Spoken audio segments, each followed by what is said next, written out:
The Chinar is the first remarkable thing that greets a visitor to Kashmir. The magnificent, verdant canopy of the tree and its trunk keep one spellbound till the eyes are used to sighting such trees all around.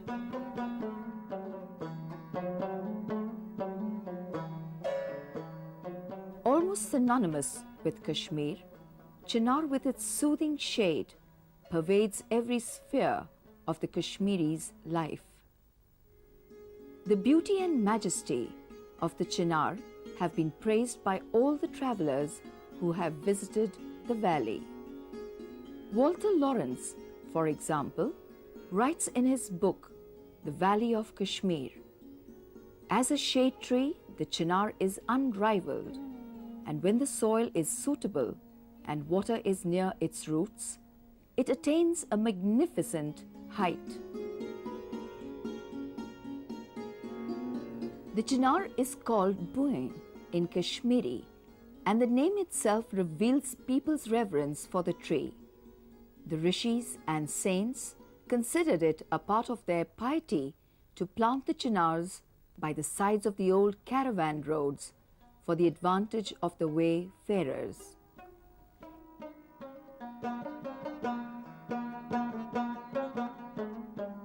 Its dense foliage provides not only a soothing shade in summer, but also a halting shelter in rain or snow.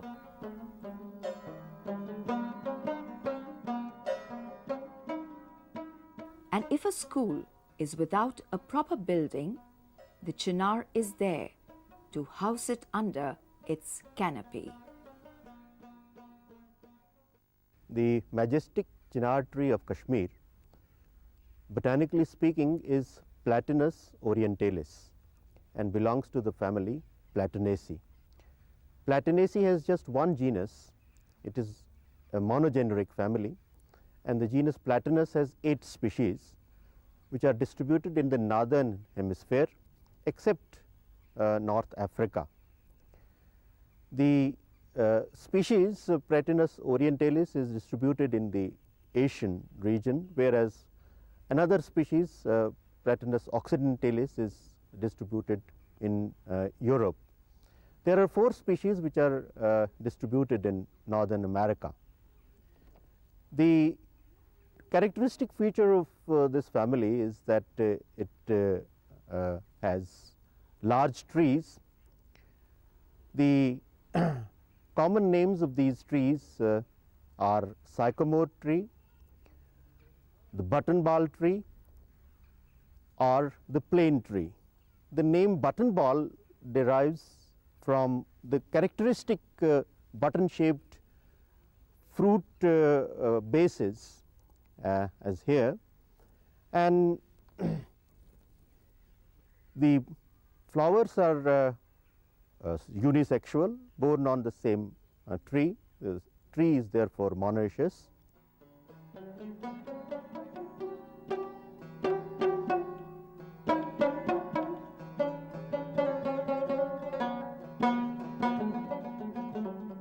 The maximum height of a fully grown Chinar can be over 80 feet, and its trunk can measure over 40 feet in girth.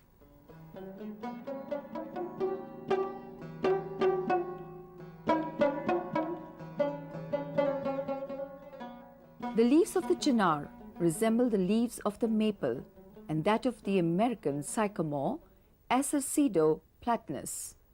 A fully grown leaf can be as long as 20 centimeters.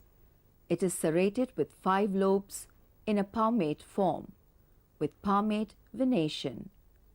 3 equally strong ribs arise from the tip of the petiole and divide and subdivide into a fine reticulum. Young Chinars have smooth, silvery boles and branches, which spread out profusely and irregularly in all directions. Its exuberant foliage shows its full beauty when left to itself without the gardener's traversity.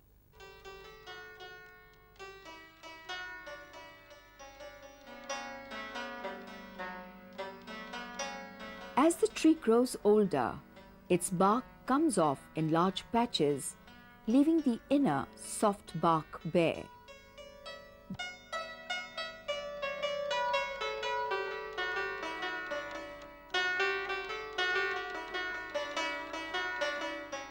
It bears its flowers in globose heads with hairy surfaces. These flowers, green in color, come forth in spring, turn brown in summer, and remain attached to the branches even after the leaf fall. Although the reproduction of the chinar is mainly vegetative, the self-pollinating flowers produce seeds which can germinate into new plants under favorable conditions. The chinar grows luxuriantly near rivers and lakes, but there are numerous chinars growing quite comfortably on uplands as well. It needs a clayey soil to grow, even if water is scanty. Although the chinar has a uniform distribution throughout the valley, there are some places which are mainly known for their chinars. The most famous of such places is the Naseem Bagh. The garden was laid out by the Mughal Emperor Akbar and was later on further beautified by Shah Jahan.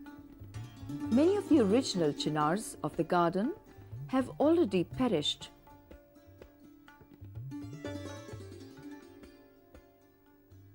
And the velvety swaths under the chinars are no more there, as a number of hutments and concrete structures have been erected.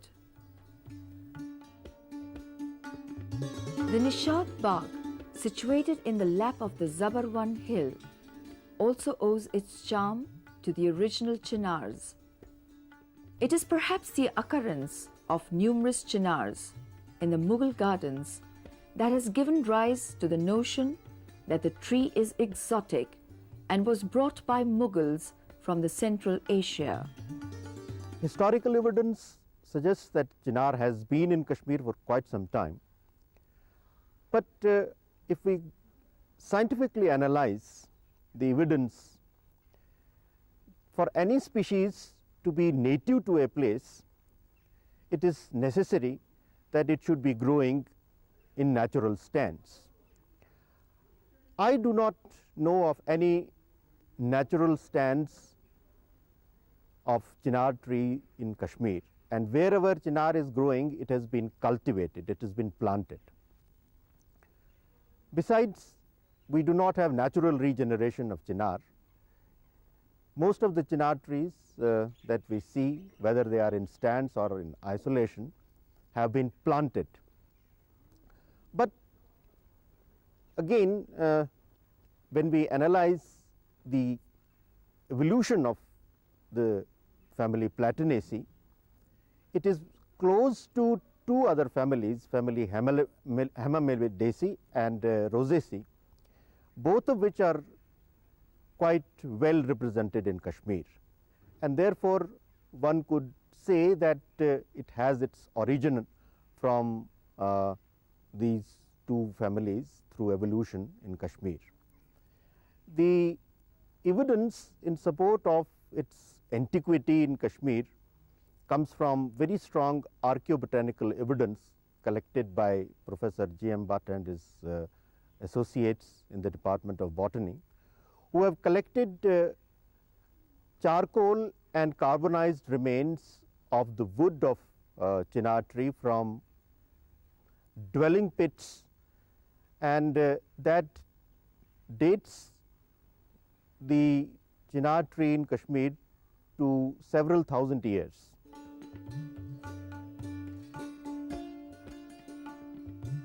The chinar with all its inmates, like the kites and crows in the top branches, other birds in its lower foliage, wild cats in its hollows in the trunk, rats and insects in its ramified roots, is in itself a complete ecosystem.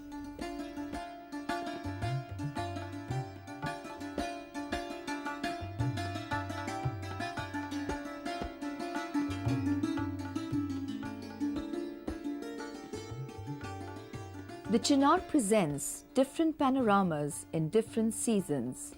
In spring, the tinge of its naked boles and branches turn greenish, indicating restoration of its sap transport and other metabolic activities after a long period of dormancy in the chilly winter. It is comparatively slow in putting forth its new foliage.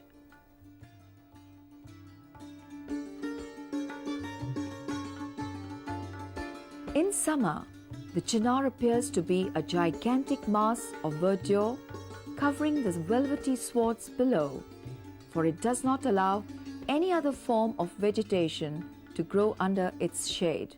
It monopolizes much of the available light and carbon dioxide.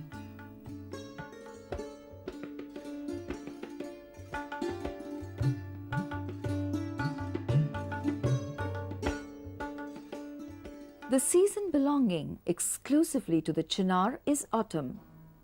In autumn, when the horizon is marked by a white line of snow-clad mountain summits, and when all the songbirds of the hot places flee the valley to avoid the chilly winter, the Chinar is there as the sovereign of the season.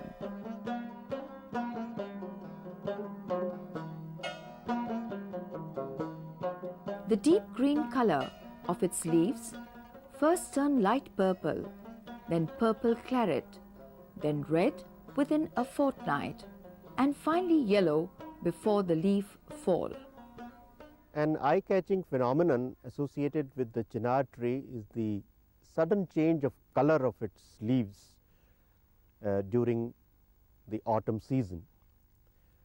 It's not because chlorophyll disappears, but because with the onset of autumn, there is accumulation of anthocyanin pigments, and there is so rapid and acute accumulation of anthocyanin pigments that it completely masks the green color of chlorophyll in the leaves.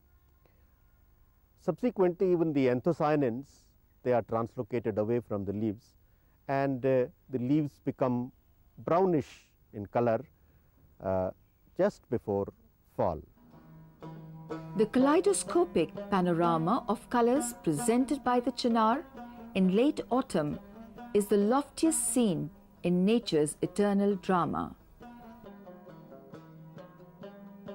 The Chinar is a deciduous tree, and the foliage fall occurs in late autumn in the month of October.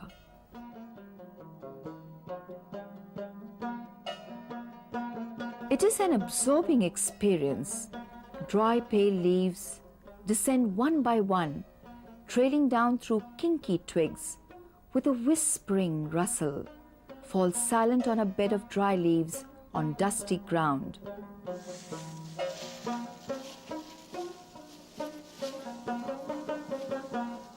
A slow, relaxed walking through the rustling dry leaves is a pleasure. People enjoy romping about in a carefree way through the strewn dry leaves. The leaves of the Chinar are a bonanza for the folks. It is no less than a boon for the lovers of nature to sit idling in a warm autumn afternoon, watching the country dames gathering the strewn dry leaves into puffy heaps.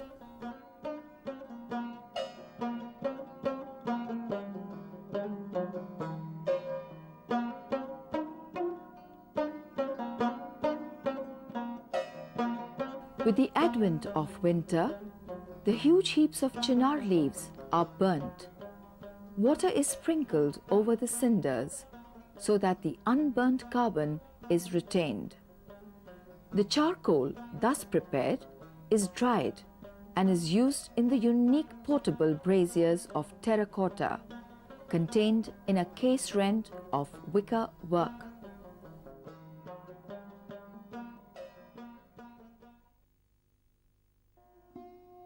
The Chinar is a state property, and it is unlawful to cut the tree. But unfortunately, many a rash hand that know no scruple cut the mother-like benevolent Chinar, and that too for cheap fuel. Its wood is not of much commercial use. It cannot be used as timber for building houses or boats, as it is not quite hard and enduring.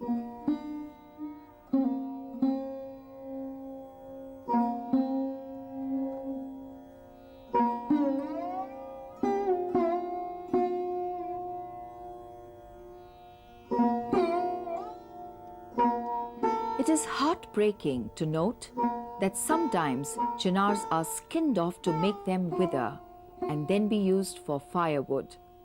Chinars are also being cut to get space for construction or cultivation.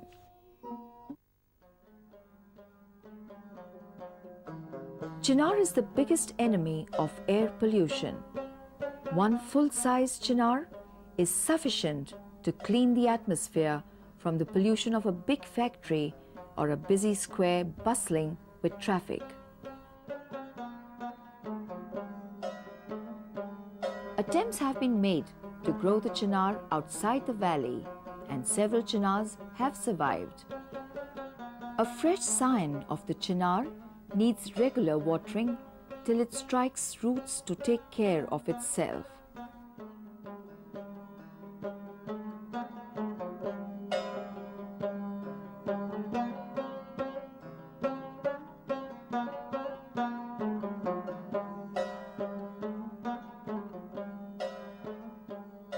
Men may come and men may go, but the chinar, with its changing colors, will always be there to greet the visitors.